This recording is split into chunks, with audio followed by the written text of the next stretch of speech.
Hello बच्चों, प्रश्न पढ़ते हैं। एक m बराबर 100 ग्राम सहती वाले पिंड को एक हल्की स्प्रिंग के एक सिरे से जोड़ दिया जाता है। स्प्रिंग एक घर्षणहीन क्षैतिज टेबल पर दोलन करती है। दोलनों का आयाम 0.16 मीटर और आवर्तकाल 2 सेकंड है। प्रारंभ में t बराबर 0 सेकंड पर जबकि विस्थापन x बराबर ऋण 0.16 मीटर है, पिंड को छोड़ा जाता है।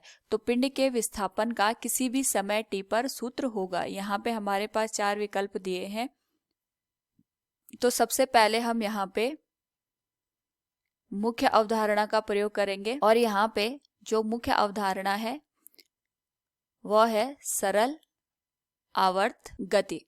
तो जब भी हमारे पास कोई वस्तु सरल आवर्त गति करती है, उस स्थिति में जो दोलन होते हैं वहां पे वस्तु अपनी माध्य स्थिति से आगे और पीछे की दिशा में अधिकतम विस्थापन तक यहाँ पे दोलन करते हुए नजर आती है। इस स्थिति में अगर हम देखें तो जो वस्तु का द्रव्यमान दे रखा है वो 100 ग्राम दे रखा है। इसको हम अगर किलोग्राम में बदल दें तो ये हो जाएगा 0.1 किलोग्राम। यहाँ पे हमारे पास जो आयाम दे रखा है जिसको हम यहाँ पे a से दिखाते हैं वो 0.16 मीटर हमें दिखा रखा है।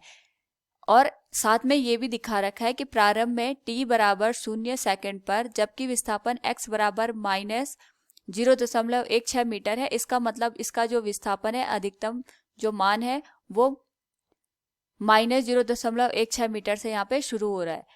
और यहाँ पे जो इसका आवर्तकाल है वो हमें 2 सेकंड दे रखा है। आवर्तकाल का मतलब होता है एक दोलन पूरा करने में लिया गया समय। तो अगर हम यहाँ पे इसको चित्र से देखें तो हमारे पास ये स्प्रिंग है, इस पे हमने एक द्रव्यमान को जोड़ा है और इसको हमने एक टेबल के ऊपर रखा है। इस तरीके से हम इस पे अधिकतम विस्थापन t बराबर 0 पे 0.16 मीटर का विस्थापन देते हैं, जिससे यह अधिकतम विस्थापन के बाद अपनी माध्य स्थिति पे आएगा। माध्य स्थिति से पुनः यह अधिकतम विस्थापन यहाँ पे 0.16 मीटर करेगा।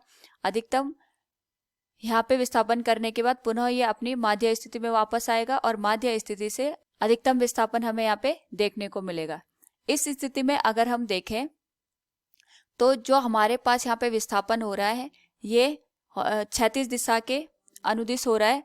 इस स्थिति में अगर हम देखते हैं तो हमारे पास जो ये दोलन हो रहे हैं इसका जो यहाँ पे गणितीय सूत्र बनता है, दोलनों का जो गणितीय सूत्र है सरल आवर्त गति करते हुए, इसको हम लिख सकते हैं x बराबर a cos ओमेगा गुणा t। x बराबर a cos, जो हमारे पास ओमेगा है इसको हम कोणीय आवृत्ति कहते हैं और इसको हम दिखाते हैं 2 पाई बटे आवर्तकाल से और इसका हम गुणा कर देते हैं यहाँ पे समय के साथ। तो इस स्थिति में अगर हम देखें तो हमारे पास जो सूत्र बनेगा ये बनेगा x बराबर जो विस्थापन हो रहा है -0.16 मीटर का हो रहा है गुणा cos 2 पाई जो आवर्तकाल है हमारे पास वो 2 दे रखा है गुणा समय t।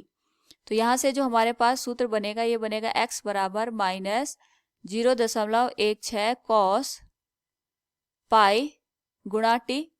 इतने मीटर का हमें ये विस्थापन यहाँ पे देखने को मिलेगा समय के साथ साथ।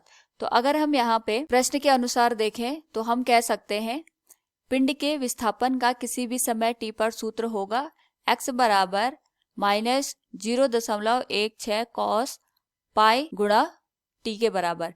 हमारे पास विकल्प भी सही हो जाएगा। उम्मीद है आपको समझ में आया होगा। धन्यवाद।